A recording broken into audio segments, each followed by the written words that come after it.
Bueno, así como decía José, teníamos el tema transición energética y economía con Mara. Justo hoy tuvo un tema con el trabajo, entonces estaba entrando, saliendo en función a su disponibilidad. No, bueno, espero que se pueda volver a conectar para presentar porque justo tuvo que bajarse un ratito. Eh, entonces el tema era transición energética y economía, que es bastante amplio. Ahí están los objetivos que estaban predefinidos. Por ahí tomamos algo de libertad también con los objetivos, eh, porque el tema era muy amplio. La idea, yo eh, voy más a presentar una visión un poco macro, genérica de la transición energética y sus vínculos con la economía. Y la idea es que Mara ella baje un poco más al contexto argentino y también hable de algunas iniciativas en particular. Eh, y yo, más personalmente, lo que traté de hacer es también para aportar unas ideas o puntos de vista distintos a lo que veníamos viendo, eh, tratar de tener como un approach, una visión un poco, no diría pesimista, porque no sería la palabra, pero como realista o exigente en cuanto a lo que está sucediendo en términos de transición y también para darse cuenta de todo que falta todavía, que realmente es solo el principio del camino y que también puede ser peligroso ser demasiado ambicioso o confiado en ciertas soluciones. Entonces, también esta idea de plantear las cosas realmente como están algunas y ser consciente de todo lo que falta por hacer. Era un poco la idea. Así que voy empezando. Por ahí el formato no es muy sofisticado, pero eh, se va a enriquecer con los comentarios. Eh, entonces, empezando, ¿qué es la transición energética? Bueno, hay un montón de definiciones. Yo agarré esta, que era en uno de los documentos, que me pareció buena, porque es simple. Entonces, la transición energética es un cambio relevante en la forma de producir, distribuir y consumir energía. Me parece que lo que tiene de bueno es resaltar que concierne a toda la cadena de valor y a veces por ahí uno tiende a enfocarse o pensar primero en la producción, como que asocia la transición energética a nuevas formas de producir energía, como los paneles solares, por ejemplo, y tratar de tender a pensar que esto va a solucionar todo, pero en realidad es súper importante que toda la cadena de valor esté alineada y coordinada y preparada para el cambio. Entonces, por ejemplo, recuerdo que vos, José, decías que, y es cierto, yo es algo que me di cuenta que en Argentina, por ejemplo, todas las cocinas funcionan con gas. Entonces, por ahí está perfecto que produzcas electricidad, perdón, renovable, pero si después no tienes toda la infraestructura y los equipamientos para que eh, uses ese tipo de energía, no te va a servir mucho. Y es cierto que, por ejemplo, en Europa, menos casas muy viejas, ahora todas las cocinas son con placas eléctricas. Entonces, ya no se hacen casi que funcionan con gas. eh, y eso requiere también que los que producen los equipamientos, las cocinas, eh, tengan como les resulte eficiente económicamente que produzcan con placas eléctricas. Entonces es todo el sistema y eso sería como el final de la distribución, digamos. Esté cambiando de forma coordinada. Y también me parece muy importante, tal vez es lo más importante, que es la última dimensión, que es consumir energía. Entonces, una evolución de la forma en la cual consumimos. Primero, consumir de forma, podríamos decir, más más inteligente. Entonces vimos un montón de ejemplos a lo largo del curso, pero por ejemplo, no sé, para nombrar uno con el concepto de casa inteligente o smart home, que por ejemplo usando tecnología de IoT, Internet de los Objetos o inteligencia artificial, como optimizar el consumo, por ejemplo, no sé, que, que se recarguen los objetos electrónicos en horas que no son horas pico, por ejemplo, durante el día cuando el precio de electricidad es mucho más bajo porque es más bajo producirlo también para el productor.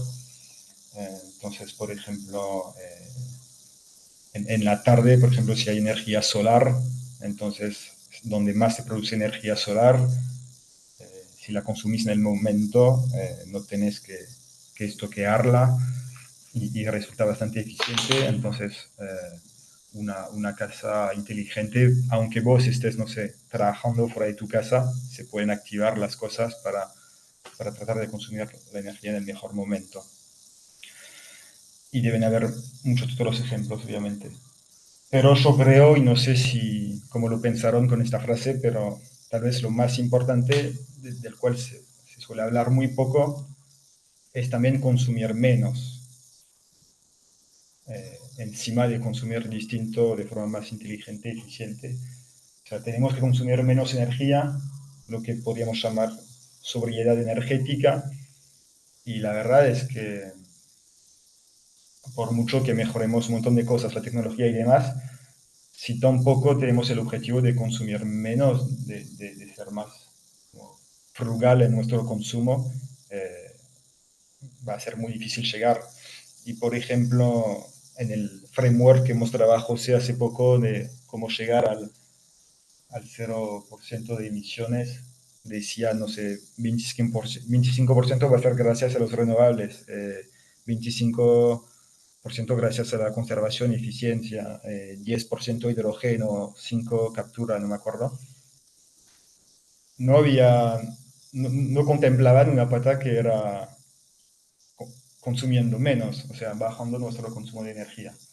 Y yo creo que eso es clave y a veces son ejemplos que parecen por ahí, eh, eh, no sé, iba a decir boludeces, pero de poco impacto, pero en realidad cuando hablamos de millones de personas, tiene su impacto. Entonces, creo que alguien ayer hablaba de la gente que duerme con aire acondicionado, pero con frazada. Eh, Hay muchos consumos que no son necesarios y, y si la gente tiene conciencia todos los días del impacto que tiene lo que hace y trata de reducirlo, a veces haciendo algún sacrificio, a veces nada más haciendo algo distinto, como, no sé, también tratar de usar transporte en común o moverse en bicicleta en vez de auto, también puede ser beneficioso para la persona. Bueno, creo que eso es una pata clave de la transición, que logremos consumir menos. Eh, Segunda consulta, ¿cuáles son los principales motivos para perseguir esa transición? Bueno, obviamente el reducir el impacto ambiental, que aparece como el principal motivo. De hecho, lo que decíamos hoy es que es ya hubo transiciones energéticas en la historia, por ahí esa es la primera que se hace a propósito eh, por motivos ambientales. Eh, yo diría que por suerte también hay otros motivos, porque si fuera solo esto, como no es algo a veces tangible en el día a día, en el cotidiano, eh, puede costar a la gente hacer los esfuerzos o las transformaciones porque siempre existe alguna duda si me va a pegar a mí realmente, también con todos los discursos que negan ese cambio climático. Entonces, por suerte, también hay otros buenos motivos de hacerlo. Ahí yo puse algunos, seguramente no es exhaustivo, pero también cosas que ya hablamos, pero las variables macroeconómicas, obviamente, para un país importador de energía, si él logra producir más localmente, porque en general la energía renovable se produce localmente, bueno, va a mejorar sus variables macroeconómicas como el déficit comercial, y también puede, por ejemplo, impulsar el nivel de actividad del empleo, porque si desarrolla localmente va a crear empleos, va a desarrollar capacidades, mientras que si lo importa, la actividad se realiza fuera del país. El tema, obviamente, de independencia, soberanía, más que nada a nivel nacional, que es clave, y nosotros en Europa nos dimos cuenta de forma brutal con la guerra en Ucrania que éramos muy dependientes del gas ruso, sobre todo algunos países como Alemania, que habían apuntado casi todo ahí, y medio que del día para el otro se corta el pipeline y no llega más el gas. Entonces te das cuenta que en realidad hubo una baja económica muy importante que no terminó, de hecho. Entonces uno se da cuenta que su porvenir o su desarrollo depende de países externos, y algunos, o hasta la mayoría de los que producen energía, hidrocarburos, digamos, no son los países más democráticos o amigables a veces. Entonces, también hay un interés ahí a avanzar más rápido en esa transición. Otros motivos por ahí, una presión, yo lo puse juntos, pero o social por la gente, el consumidor final, o política o regulatoria, que claramente te obliga a un cambio. Entonces ni tienes que pensar de por qué, si me voy a beneficiar o no, es así. Entonces, no sé, por ejemplo, en Europa, eh, creo que contemplaban prohibir la venta de vehículos eléctricos, que no térmicos, para el 2030, pues lo pasaron al 35 porque se dieron cuenta que no iba a llegar. Y bueno, las automotrices se están transformando muy rápido para poder cumplir con esta obligación. Igual no es fácil, y a veces puede ser hasta contraproducente. No quiere decir que es una solución ideal. En este caso, pusieron esa prohibición a futuro de venta de vehículos térmicos, pero el tema es que la industria en Europa tomó retraso contra, por ejemplo, la industria china en la capacidad de fabricar vehículos eléctricos accesibles, o no diría baratos, pero sí accesibles. Y entonces lo que es probable es que el impacto de esa regulación termine con una migración, o sea, que la gente termine comprando o importando y comprando en su gran mayoría autos chinos, y que todas las automotrices europeas sufren o hasta desaparezcan.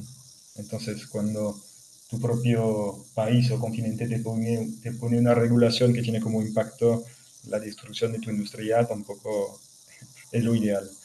Entonces, es para decir que hay que, claro, realmente planificar las cosas, pensarlas y hacer análisis de impacto, como hablamos ayer.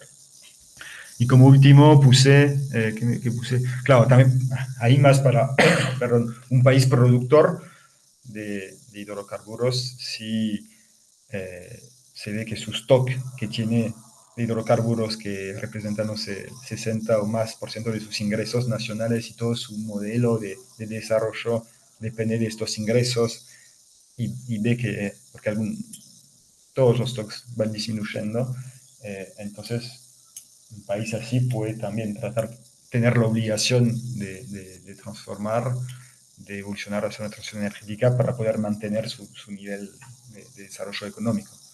Creo que Arabia Saudí es uno de estos que es bien consciente del tema, y hasta también tiene escenarios de cuándo se va a pasar el pico y después reducir muchos su propia producción de hidrocarburos, y está invirtiendo un montón en la transición energética. Bien, sigo. Claro, una pregunta abierta que me pareció interesante, que leí de un par de autores, de preguntarse si realmente está ocurriendo hoy en día la transición energética, como la definimos, la verdad es que se podría cuestionar en el sentido en que si miramos el gráfico a la izquierda que representa el consumo de energía a través del tiempo, según las fuentes de energía, aparecieron las nuevas, abajo en verde, las renovables, pero hoy en día no es que hayan reemplazado a las otras. La realidad es que todas siguen creciendo y las fósiles también. Entonces, y en la transición es como un cambio, decíamos, de tipo de energía. Por ahora es más una acumulación que una transición. Entonces, por ahí tiene que arrancar con eso, pero y eso es a nivel mundial, no quiere decir que en algunos países está sucediendo, pero a nivel mundial por lo menos eh, tal vez faltaría ver un decrecimiento del consumo de carbono, de petróleo, de gas, para poder realmente empezar a hablar de una transición. Y también eso, lo que limita eso es que las energías también son interdependientes y varias de las energías renovables también necesitan las otras energías tradicionales para, por lo menos al principio, o para construir la infraestructura o también para no depender de la eh, intermitencia de las energías renovables. Eh, y hasta ahora no hay buenas soluciones de gran escala, entonces en general se depende mucho de usinas de gas para compensar la intermitencia de las energías renovables. Y por ejemplo, ahí a la derecha, perdón que no hay los títulos de los gráficos, pero se ve la proporción de energías renovables en el mix de varios países. Y ahí se ve que Alemania es el que lo tiene más alto, hasta un 25%. Entonces podríamos pensar, che, que bueno, qué linda transición en Alemania, pero después cuando se mira el consumo o la emisión la cantidad de emisiones de carbono por país o por habitante, Alemania es el más alto de toda Europa, mientras que es el que tiene más energías renovables en su mix.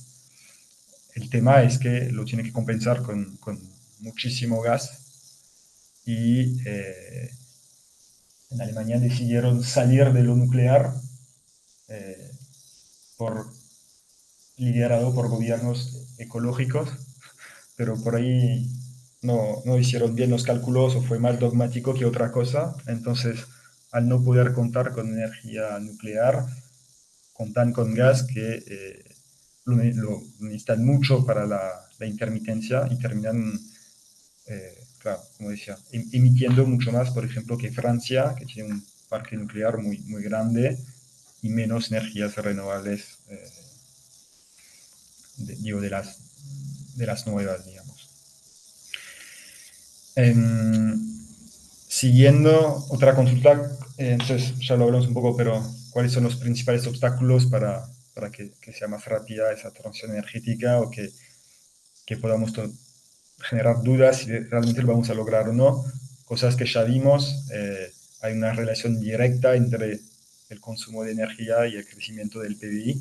Ahí en el gráfico abajo a la izquierda se ve también a lo largo de la historia o últimos siglos evolución de PBI y consumo de energía y la verdad es casi una línea directa. Entonces, crecer requiere consumo de energía y la verdad es que todas las entidades que sean estados, empresas, bueno, todos apuntan al crecimiento, todos quieren crecer, todos tienen la promesa de crecimiento. Entonces, ¿cómo lograr eso, esa transición, si seguimos con objetivos siempre de crecimiento? Eh, la otra relación es con la población mundial, que también ya hablamos, ahí puse la fórmula, de no me acuerdo cómo se llama, pero más gente, De más consumo casa, de energía. de caña. Así es. Y la verdad es que también los pronósticos de crecimiento demográfico, por lo menos para el 2050, eh, te dicen que claramente va a seguir creciendo la población mundial, entonces eso es otro gran desafío, obstáculo para lograr emitir menos. Y de hecho en el gráfico a la derecha se ve claro que las líneas de abajo te muestran lo que logramos emitir menos gracias a eficiencia, bajando la intensidad energética, esas cosas, pero el aumento de la población y del PBI más que compensa esta eficiencia. Y otro problema que a mí me parece importante es, claro, el hecho de que vivamos en un mundo globalizado con competencia mundial y entonces es muy difícil por ahí hacer los esfuerzos en casas y siempre con la duda que el vecino no va a hacer los mismos esfuerzos y va a seguir usando energía por ahí más eficiente o menos costosa y entonces termina ganando la guerra comercial. Entonces es un problema que si no lo hacen todos o la mayoría o de forma coordinada, eh, es poco probable que suceda a la velocidad a la cual la necesitamos. Entonces, eso es otra. Y también uno puede decir, a ver, si yo hago esfuerzos, pero el otro sigue contaminando un montón, el problema va a seguir. Que no es una buena forma de pensarlo, porque si no, nunca va a pasar nada, pero claramente es uno de los obstáculos importantes para mí. Ahí, genéricos. Todo eso, toda esa parte es bien macro. Sin embargo, bueno, terminar con una visión positiva, también pensar un poco en soluciones y motivos de esperanza. De nuevo, son unos ejemplos que seleccioné yo, no es exhaustivo.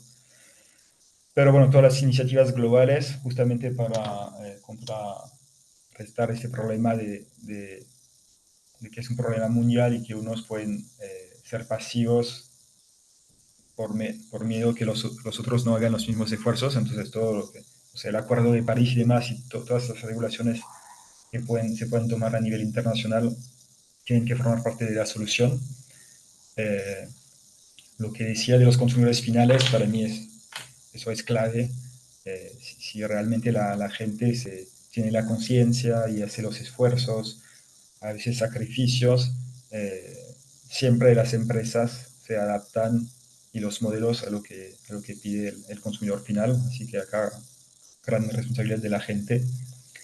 Eh, Otro motivo que tal vez va a ser al final el mayor driver o acelerador es el final de stock de hidrocarburos, que ahí no se sabe bien si primero va a ser el cambio climático que nos va a obligar a un cambio radical muy rápido, o tal vez va a llegar primero el final de los hidrocarburos y que, o digo, no final total, pero al nivel que lo consumimos hoy en día. Y entonces cuando no te queda otra, eh, al final tal vez frente a la pared lo vamos a lograr. Y por ahí, última idea que me pareció buena es, hablábamos del crecimiento, que todos los entidades están siempre enfocados en ese KPI, de también definir nuevas convenciones o formas de medir el crecimiento o la creación de valor. Y eso me parece que también sería muy importante. Porque, por ejemplo, un ejemplo que daba uno que me pareció bueno, en el petróleo, por ejemplo, bueno, está acá en la Tierra, eh, fue dado, digamos, por la naturaleza, podríamos decir. Entonces está un stock en el cual estamos, o algunos países, ¿no?, que están tomando de este stock. Y, pero eso por ejemplo, en una empresa, en un balance, tienes un stock que tiene un valor. Si sacas cosas del stock y se reduce el stock, eso te impacta en algún lado. O sea, hay una destrucción de valor porque estás tomando del stock. Hoy en día eso no se considera, entonces se reduce el stock a nivel de la tierra de hidrocarburos, pero eso te genera crecimiento, beneficios. Pero si realmente tuviéramos que descontar lo que sacaste del stock, por ahí te das cuenta que no creciste o no creaste valor. Pensabas que sí, pero en realidad no. Mientras que si produciste con energía renovable, eh, no consumiste un stock que algún día va a desaparecer y tal vez en realidad creciste más. Y eso es un ejemplo por ahí básico, pero es la idea de que también redefiniendo cómo se miden el progreso, el desarrollo, el crecimiento. Son solo convenciones, pero pueden formar parte también de las soluciones. Bueno, esto sería un poco los puntos de vista que me parecieron interesantes. Y ahora le cedo la palabra a Mara para la parte de transición ecológica, energética en Argentina y ejemplos de iniciativas. Si es que se pudo conectar. ¿Estás a cámara? Hola, ¿vos estás muy bien? ¿Me escuchas?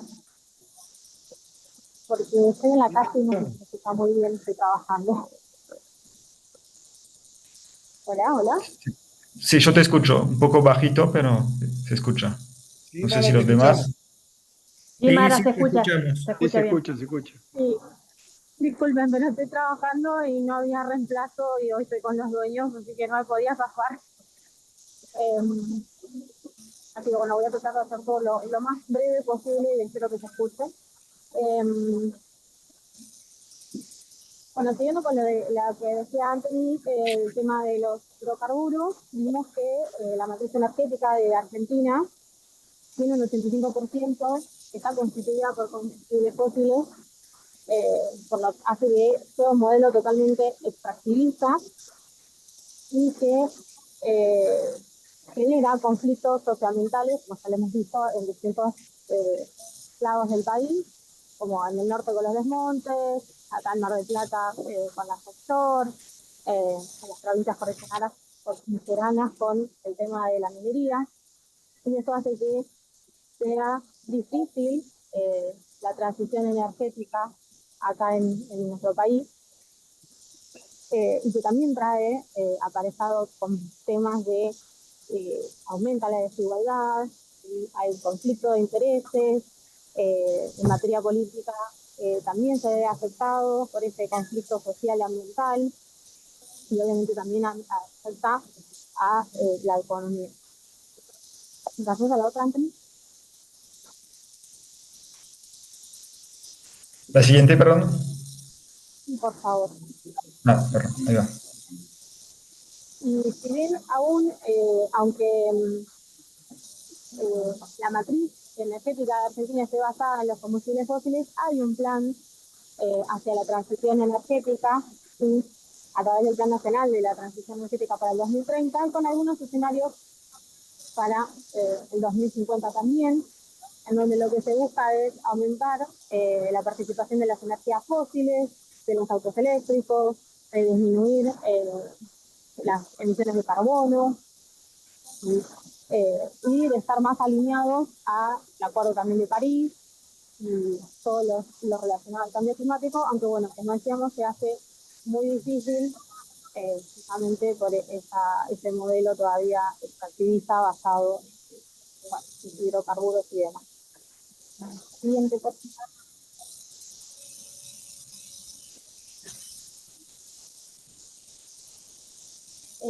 Sin embargo, bueno, nuestro país está trabajando en distintas medidas, distintas formas de transición, donde, bueno, ahí es donde justamente está la clave para poder de a poco ir dejando ese modelo.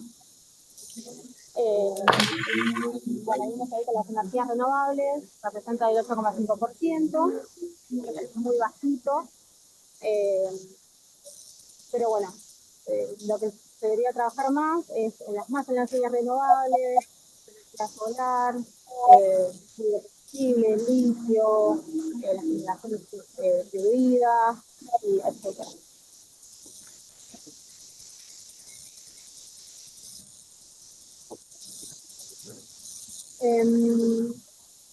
Bueno, después estuvimos viendo el tema de cómo afecta la transición energética a la economía argentina. Y bueno, lo podría afectar de tres maneras: a través de la inversión, el desarrollo económico y la competitividad internacional. En cuanto a esto,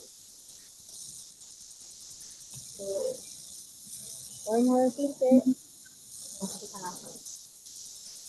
em, que bueno, que por ejemplo en el 2022 la inversión energética igualó la inversión en hidrocarburos, pero que se necesitan más inversiones para poder alcanzar esos objetivos globales y sobre todo para llegar a los globos del 2030.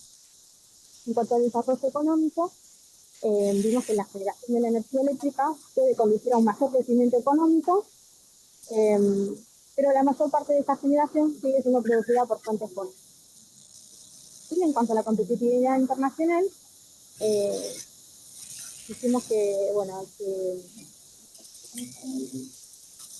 Argentina puede llegar a lograr una economía internacional sostenible porque cuenta con muchas energías renovables, cuenta que le falta solo la inversión para poder explotarlas de manera más eficiente.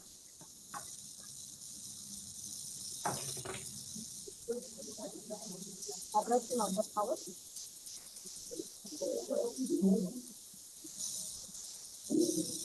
Bueno, como parte de esto, también tenemos el tema del agregador energético y que son intermediarios entre los consumidores, pequeños productores, que van a gestionar de manera colectiva el suministro de la demanda de energía. Y esto puede ser clave para la transición energética. Son facilitadores del futuro energético más limpio, más eficiente y más accesible.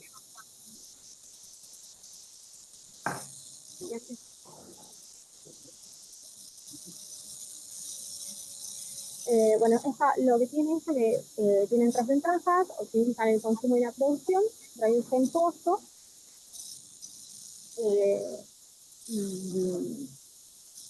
y impulsan a las energías renovables, ¿sí?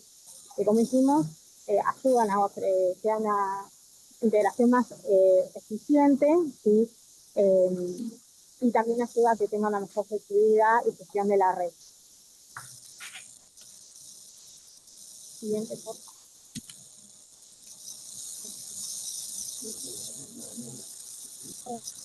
Como conclusiones, bueno, vimos que el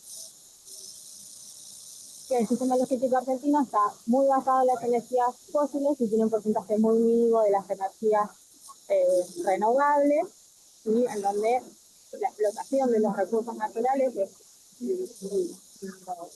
lo más importante, y que si bien bueno, está avanzando sobre todo las exploraciones offshore, que hay distintos tipos de energías renovables que se expanden a distintas velocidades, en donde algunas tienen más protagonismo que otras y otras están más ausentes.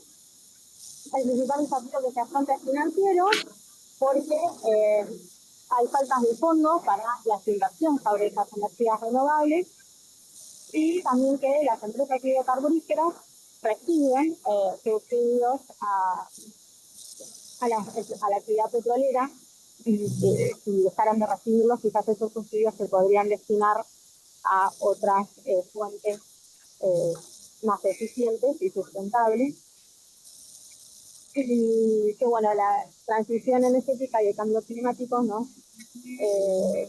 Supone una mirada que sea estratégica, en donde no solo se plantean cuestiones económicas, sino también hay consecuencias geopolíticas que nos hacen pensar en el papel del Estado y nuestra relación con la naturaleza, y que no hay una sola transición, sino que cada país, con los recursos que cuente, va a tratar de llegar a esos objetivos que se han planteado. Bien, gracias, y bueno, disculpen que sea así cortito, y bueno, no me podía pasar del trabajo.